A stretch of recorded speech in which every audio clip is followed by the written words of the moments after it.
Good afternoon, everyone. I just want to start off by thanking Dream for the opportunity to come and share God's story of what he's done in my life and what he's still doing. I also want to thank my wife, Carly. She's been such a strong supporter of encouragement and support, and a lot of gentle refining over the last 11 years. And to my friends, where so many have shown up, I'm honored that you're here, and grateful for the accountability and sometimes rebuking as necessary in my life. And so just honored that all of you are here.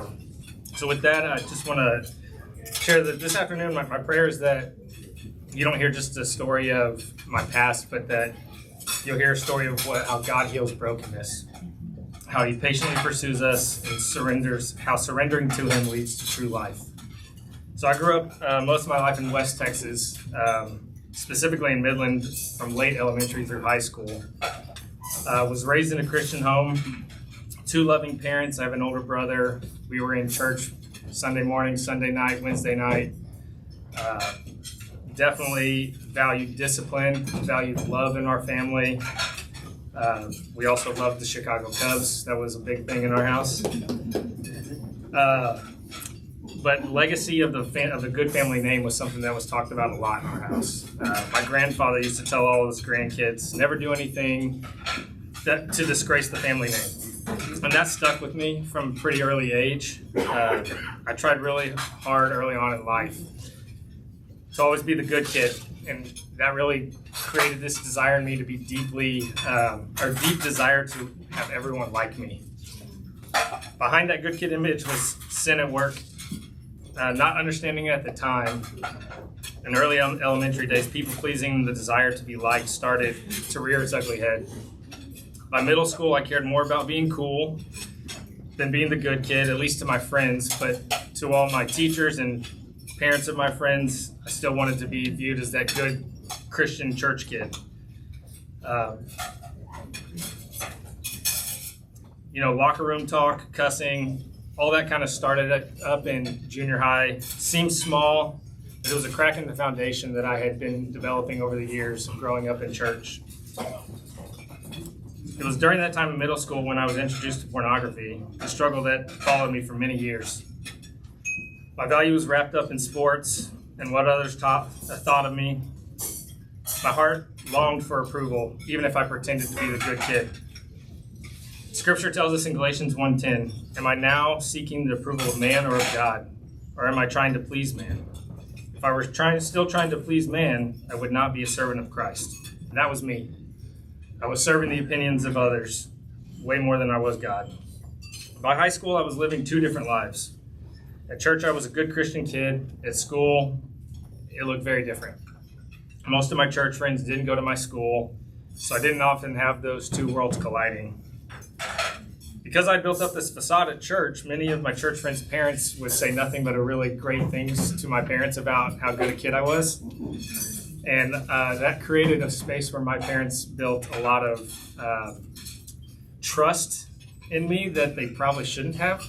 And so my brother's 5 years older than me, and he went off to college, and my parents would go visit him every so often. And what my parents didn't know is that I had learned that my dad's 1986 Astro van did not require a key to start it. So when they left out of town, before I was 16, I did this several times as a 15-year-old. I would take that out around town and have some fun meeting up with friends, and it's things like that my parents just had way too much trust in me. But in case any of you are wondering, yes, I did look very cool in that 1986 Astro van. But the reality of all this is that I had a ton of head knowledge about God. I knew all the right answers. I'd heard all the stories, went on mission trips, attended church conferences, even led many youth group Bible studies. I had the head knowledge. I knew how to look the part, but there was no true heart surrender. Isaiah 29:13 says, these people come near to me with their mouth and honor me with their lips, but their hearts are far from me. That described me perfectly. It was also during these years that I started dating a girl named Kinsey. She quickly became a big part of my world. At the time, I thought it was like any other high school relationship. But it would carry forward into college and end up playing a much bigger role in my story than I ever would have imagined. As I graduated high school and made my way to Texas Tech University for college, that double life only deepened. Kinsey and I started dating off and on, or had dated off and on through my first 3 years of school. And while that relationship gave me some stability and probably kept me out of making even crazier decisions and diving deeper into a party scene, it still wasn't a God-honoring relationship. The truth is, I wasn't leading her well because I wasn't leading myself well. At the same time, I was partying a lot and living a very lukewarm faith. I was at church sometimes and Bible study sometimes, and my actions outside of those environments did not reflect Jesus. I was chasing fun, chasing attention, whatever I thought would fill me in that moment. After I graduated undergrad in 2009, which I know many of you remember that being a very tough job market, I wasn't ready to give up the college lifestyle either.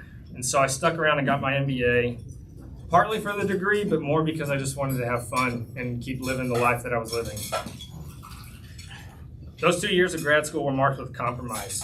On the surface, I looked involved. Still, like I said, I was doing church, I was doing Bible study, but my heart and actions told a very different story.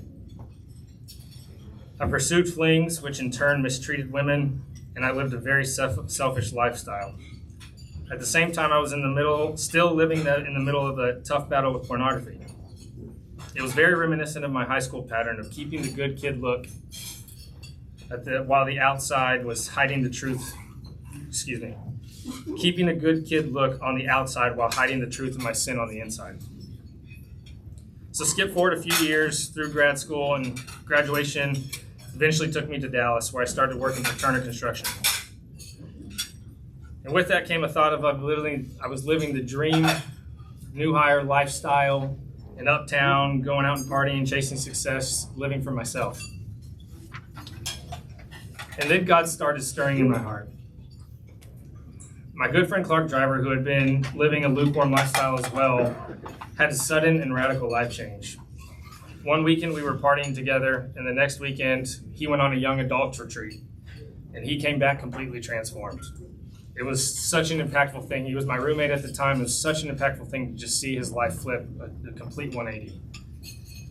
What's amazing in that transformation started with a simple invitation. Chris Landry, where are you? Right over here. You probably don't know this, man, but that one invitation to Clark, God used your obedience to not only change Clark's life, but in time mine. So thank you.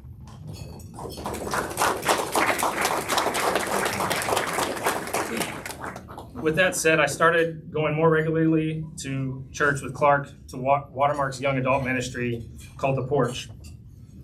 One night I heard a message on marriage preparation and about not carrying your baggage into your marriage, but to live out Romans 12:18, which says, if it is possible, as far as it depends on you, live at peace with everyone. That hit me hard, knowing that I had not ended relationships well and had some undealt with baggage in my life. So God prompted me to try to reconcile a lot of relationships, and specifically one with Kinsey, the girl I dated through high school and college. And well, surprise, surprise, that reconciliation conversation created a spark, and we started dating again. And soon marriage was a big conversation on the table. And it's at that point where I can say, but only God. At that time, Kinsey had a solid job in Midland, making nearly double what I was making. Out of the blue, I got a call from a company that I'd worked for throughout grad school that was offering me a job with a 40% raise, and back in Midland where Kinsey was. From the outside, it felt like all the puzzle pieces were lining up perfectly. That relationship was back, the job was secure, the location made sense, my family still lived in Midland, which made that really fun for that year. But I honestly thought, God is making it very clear that this is what I'm supposed to do. So after 6 months of dating Kinsey, with her in Midland and me in Dallas, I packed up and moved to Midland, fully believing that this was God's plan. But here's the thing. Sometimes God leads us into circumstances not to confirm our plans, but to confront them. What I thought was the beginning of my happily ever after was actually the setup for God to break me in order to rebuild me. A few months back of being back in Midland, I tried to propose. Without going into all the details, let's just say it flew up in my face. I hadn't thought through a lot of those expectations, and instead of this fairy tale moment, it left me broken, confused, and deeply hurt. The thing was, we didn't break up immediately. We stayed together, and over the next 7 months, tried to work through some of the challenges of that relationship. But the reality is that 7 months was me wrestling with God.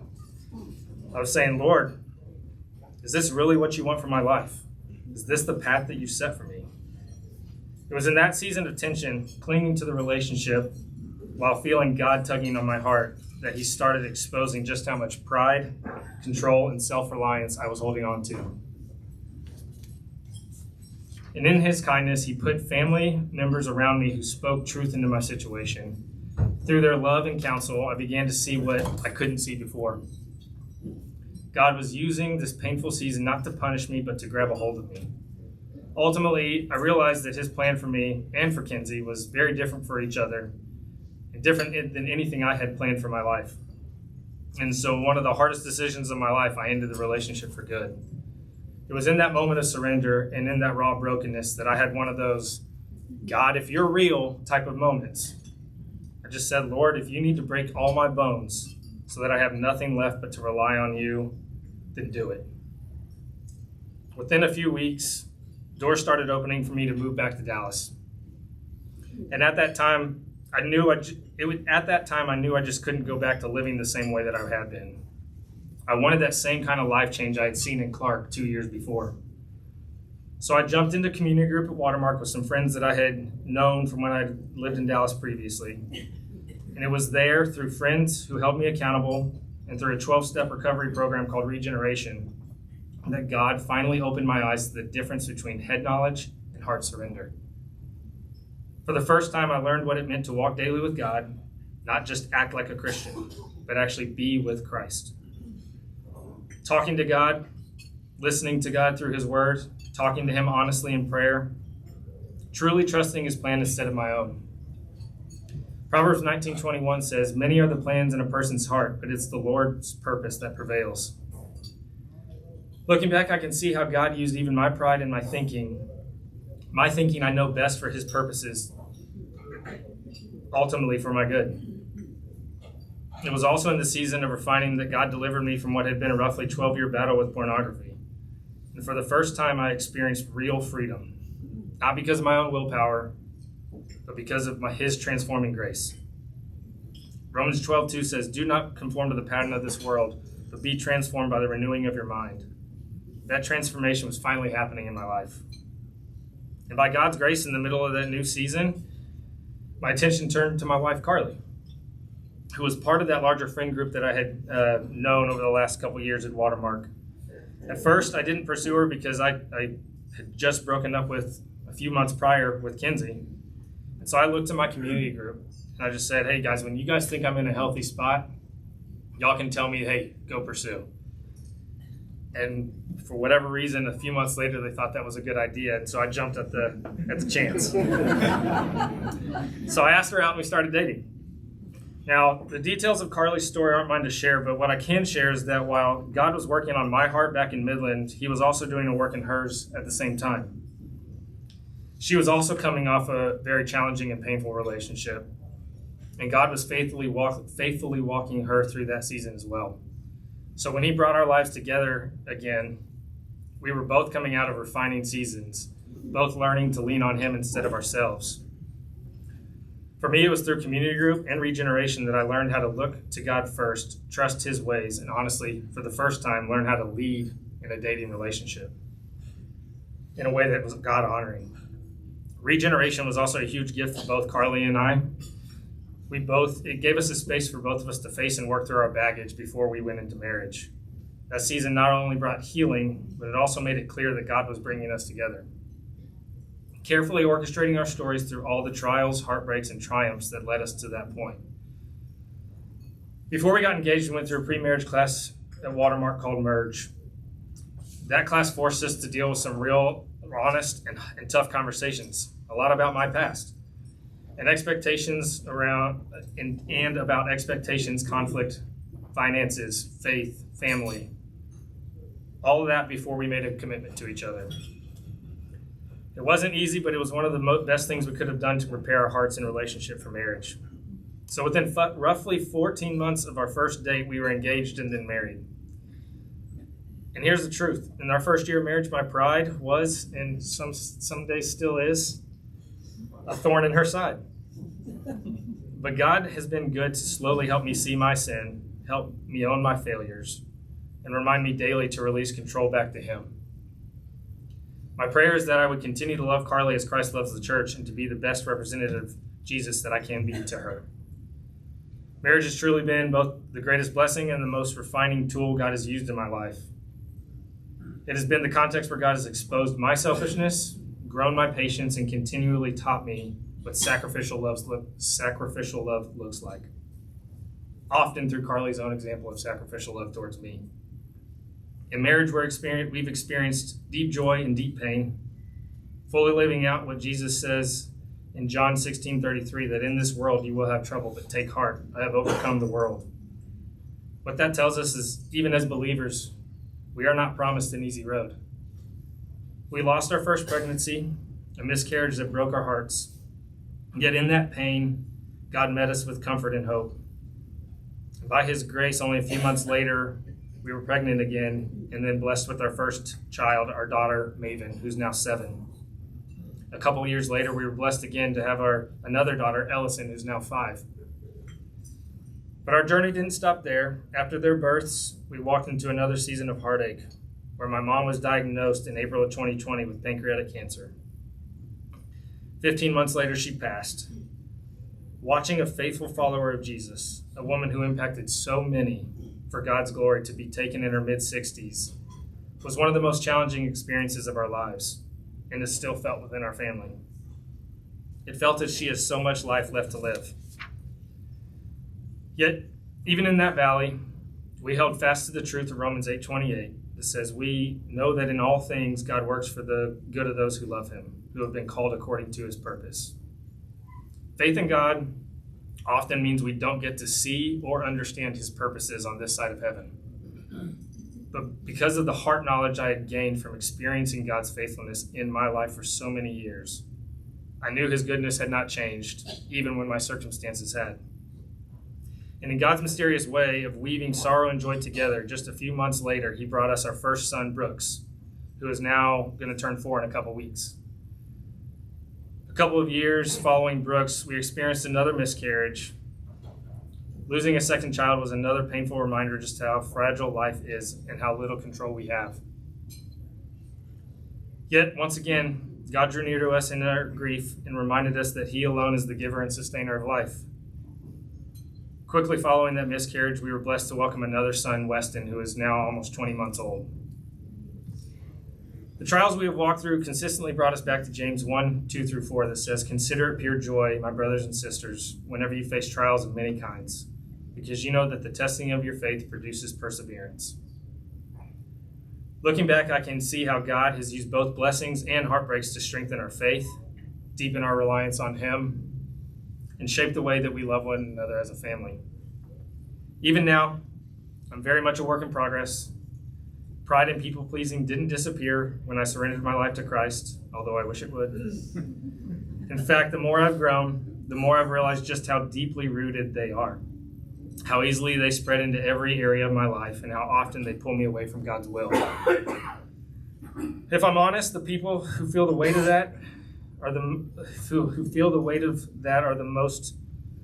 are the ones that are closest to me, which is my first mission field, and it's my family. Parenting has revealed new struggles like anger and impatience. And let me tell you, with 4 kids in the house, God gives you plenty of opportunities to work on those. One of the biggest ways God grows me is through my community group. They're the ones who encourage me and support me, and they also hold me accountable. And when they see the sin of pride, selfishness, and people-pleasing rising up in my life, they love me enough to correct and rebuke me.